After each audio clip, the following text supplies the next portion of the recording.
2020년 10월 18일 255차 기도회 다같이 묵도하심으로 시작하겠습니다. 255차 기도회 양주 집사님께서 기도해 주시기 바랍니다. 양주 집사님. 네. 천지를 지으시고 저희를 구원하시는 하나님 아버지, 안식 후 첫날 저희들로 아버지께로 머리를 향하게 하셨으니 감사드립니다. 아버지, 저희는 실로 전염병의 창궐로 인하여 큰 재앙과 마주하고 있나이다.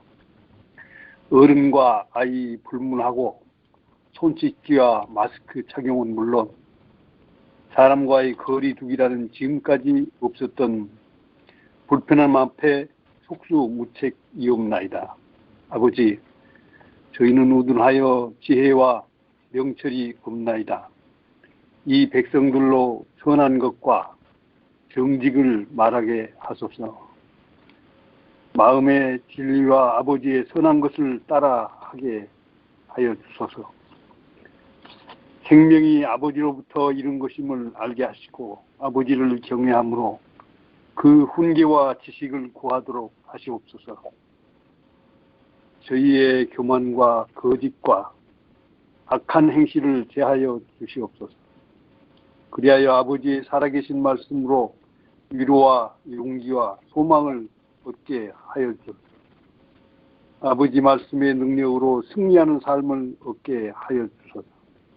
이 아침 기도회에서 말씀을 대언하실 목사님을 축복하여 주시옵고 이 기도회에 참석하신 모든 성도님들을 축복하셔서 아버지를 향한 사랑으로 불타오르게 하시옵소서. 이 가을 각 교회에서 실시되고 있는 전도회에 복 주셔서 남는 무리 교회의 사랑과 은혜가 더해져서 소명을 완수하도록 도와주시옵소서. 예수님의 귀하신 이름으로 기도드리옵나이다. 아멘. 재림연수원 원장님이신 김정권 목사님께서 하늘의 기별을 증거해 주시겠습니다. 김정권 목사님. 너희에게 평강이 있을지어다. 우리 예수님께서 말씀하신 이 간절한 기도와도 같은 말씀이 오늘 아침 함께 깨어 기도하시는 하늘 가족들에게 성경대로 이루어지기를 예수님 이름으로 기도합니다. 다 이루신 그분께서 생각하셔도 우리가 살아내야 할 인생과 삶의 역사가 복잡하고 힘들 것을 아마 예상하셨던 것 같습니다. 요즘의 이 어렵고 힘든 교회 안팎의 상황들을 보면서 또 사회 현실을 보면서 저는 이스라엘 역사의 마지막 때가 자꾸 생각이 납니다. 기억하시는 분들은 역대하 36장에 기록된 이스라엘의 마지막 그 패역함을 기억하고 계실 겁니다. 지도자는 겸손치 않아서 여호와께로 돌아오지 않고 제사장의 어른들, 성도들은 이방의 가증한 것들을 본받아 그 삶과 성전을 더럽히고 백성들은 하나님의 사자를 멸시하고 말씀을 조롱하고 멸시하였다고 기록되어 있습니다. 그러다가 망했습니다. 요즘처럼 이렇게 예수의 이름이 함부로 여겨지고 여호와의 말씀이 이토록 사람들 앞에 아프게 느껴지는 시대가 언제 있었겠습니까? 기도하지 않던 사람들의 이 가련한 모습을 아마 주님께서 보시고 평강을 기도하지 않으셨을까요? 그런데 그렇게 어렵고 힘든 시대에도 하나님을 사랑하고 주의 뜻을 살피던 사람들이 있었습니다. 오늘은 예레미야를 잠깐 생각해 보겠습니다. 그는 참 어려운 시대에 참 어렵게 신앙생활을 했던 것 같습니다. 행복하게 신앙하기보단 많은 어려운 상황 가운데서 참 힘들게 보였는데, 성경을 찬찬히 살펴보면서 흔히 알려진 대로 눈물의 선지자라는 모습도 있지만, 사실 그의 모습에서는 어려울 때 빛이 나는 참된 신앙인의 모습이 보였습니다. 그의 삶의 첫 번째 특징은 성경 말씀이었습니다.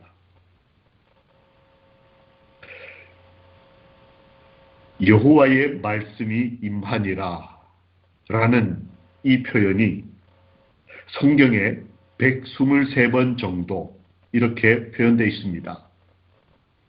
그런데 그 중에 30번이, 30번이 예레미야에게서 나타납니다. 사람들이 말씀을 멸시하던 시대, 목회자를 조롱하는 시대, 이방의 것을 본받는 시대, 회개치 않는 시대에 어떤 그리스도인은 여호와의 말씀이 임하는 삶을 살았습니다. 교회는 거룩한 사람이 있어야 훈련이 가능합니다. 여러분 아시는 대로 우리 아침 기도 모임의 중요한 성경절 중에 하나가 거룩하여지는 두 가지 방법에 대한 말씀입니다. 말씀과 기도로 거룩하여짐이니라. 예레미야는 말씀이 멸시받던 시대에 그날 아침에 여호와의 말씀이 임하는 경험을 하는 그리스도인이었습니다.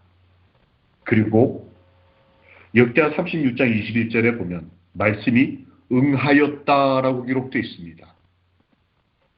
말씀이 이루어지는 삶을 살았습니다.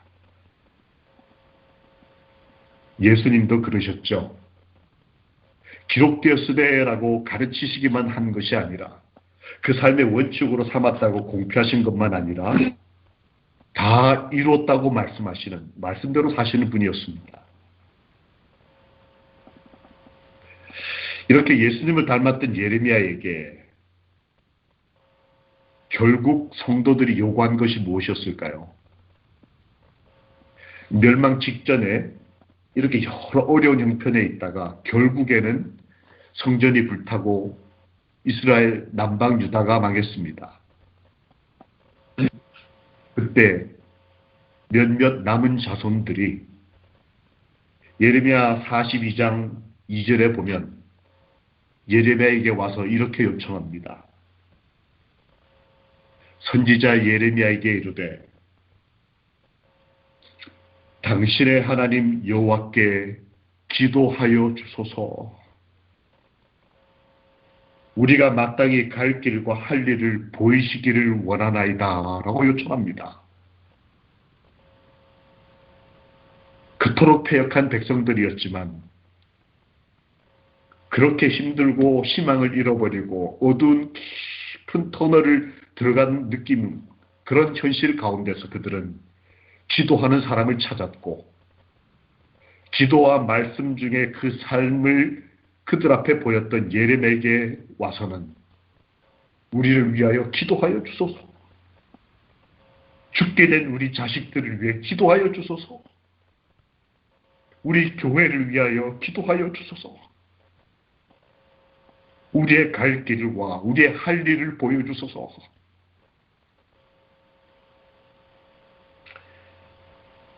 이렇게 요청을 받았을 때 예레미야는 기도하였다. 아, 참, 만약 예레미야가 없었다면 얼마나 그 시대가 암울했을까요? 예레미야는 말씀이 임하는 사람, 또 말씀을 응하여지도록 그 삶의 그리스도인적 삶이 실천되었던 사람임과 동시에 그는 기도하던 사람이었습니다. 자신만을 위해서가 아니라 자기의 가족이나 교회와 미래를 위해서만이 아니라 어렵고 힘든 형편에 있던 자들이 기도를 요청할 때에 그 기도를 어깨에 짊어지고 마치 예수님처럼 겟세마네로 올라갈 수 있는 그런 그리스도인이 예레미야였습니다. 예레미야는 기도하는 중에 의로운 가지 되신 예수 그리스도를 바라보게 됩니다. 이 아침에 우리가 성경과 기도 중에 갈 길과 할 일을 먼저 보아야겠습니까? 아니면 그것을 저희들에게 보여주실 예수 그리스도를 보아야겠습니까?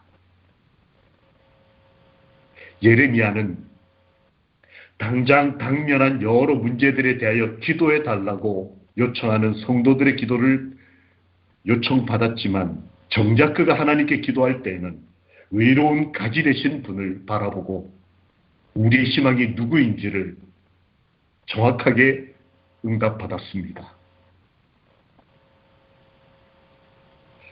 의로운 가지 되신 예수께서 오늘 같은 마음으로 기도하고 또 기도 요청받은 저희들에게도 전부가 되시고 희망이 되시며 이 어두운 시대에 이 교회의 빛이 되어 주시기를 우리 주님 예수님의 이름으로 기도합니다.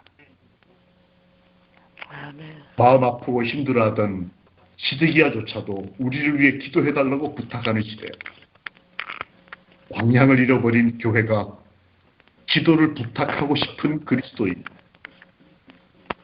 그 하나님의 사람 예레미야는 시대의 형편과 질병과 미래의 암울함과 경제적 여러 낙담되는 소식들 다 내려놓고 오직 예수를 바라보았습니다. 이 말씀과 기도로 거룩해지는 경험이 그의 삶이었습니다. 이 아침에 말씀 가운데 나타나신 여호와를 사랑하시고 그래서 기도하기를 기뻐하시면서 이 시대와 교회의 기도 제목까지라도 기도하기를 기뻐하여 이 새벽을 여시는 하늘가족 여러분, 잘 아시죠? 예수님도 예레미야도 이 새벽 미명에 기도하셨습니다. 혹시 이 날이 무슨 날인지 아시겠습니까? 1943년 12월 28일. 또 다른 한 날은 1944년 6월 17일. 첫 번째 날 1943년 12월 28일은 일제의 강압에 의해서 견디다 못해 저희 재림교회가 해산령을 내리던 날입니다. 단지 질병 때문에 교회 예배를 금지하던 이런 정말 이해할 수 없는 상황은 우리 한국 재림교회는 이미 겪어봤던 일입니다. 그러나 1944년 6월 17일은 다시 한번 말씀드리지만 여전히 말씀과 기도 가운데 그들의 인생을 하나님께 구별했던 그리스도인들이 가평군 정목리에서 침례식을 하던 날입니다. 영혼을 구원하고 여호와께 기도하며 거기 모인 70여 명의 그리스도인들이 얼마나 기뻐했는지 저는 생존자들의 증언을 통해 직접 들었었습니다. 고 반면 목사님이 이런 말씀을 하셨습니다. 교회 해산 명령이 내렸다 한들 우리 마음속에 모신 예수님을 누가 쫓아낼 수 있는가?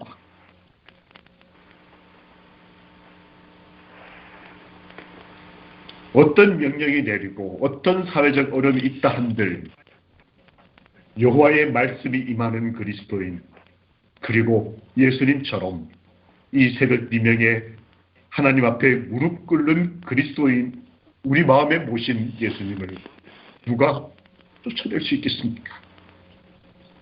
우리는 예수님을 마음에 모신 그리스도이며 예수님과 기도로 교통하는 하나님의 사람들입니다. 이 교회와 우리 가정이 가야 할 길과 해야 할 일을 오늘날 우리에게 묻고 있을 때에 우리가 기도 중에 가야 할 길과 해야 할 일을 응답받음과 동시에 우리 자신과 우리 가정과 교회에게 의로운 가지 되신 예수님을 보여줄 수 있도록 이 아침에 예수님의 마음으로 기도합시다. 반내연 목사님의 아들 반상순 장로님은 그때 당시의 삶의 경험을 어둠을 밝힌 증인들이라는 책에다 이렇게 썼습니다. 우리는 흙을 뜯어 먹었다. 먹을 것이 없어서 흙을 뜯어 먹고 있었지만 우리는 행복했다. 이 아침 우리 하늘가족 여러분, 우리도 예레미야 그 열조의 신앙을 따라 그리고 우리가 살아가는 예수님처럼 이 아침에 한 손에 말씀을 펴고 무릎을 꿇고 기도를 통하여 예수 그리스도를 바라보고 그분과 대화합시다. 그리고 오늘과 일주일을 살아내야 할 사랑하는 우리 가족들과 교회를 위해 이 민족과 인류를 위해 기도하는 하나님의 남은 자손들이 되시기를, 그래서 행복하시기를 우리 주님 예수님의 이름으로 기도합니다. 아멘. 이번에는 우리 말씀 주신 김정권 목사님의 축도로 우리 기도회를 마치겠습니다. 김정권 목사님. 살아계시는 하나님 아버지, 아멘. 이 아침에 저희의 마음과 기도를 기억하여 주시옵소서. 예수, 참 좋으신 예수님의 이름으로 믿고 기도합니다. 아멘.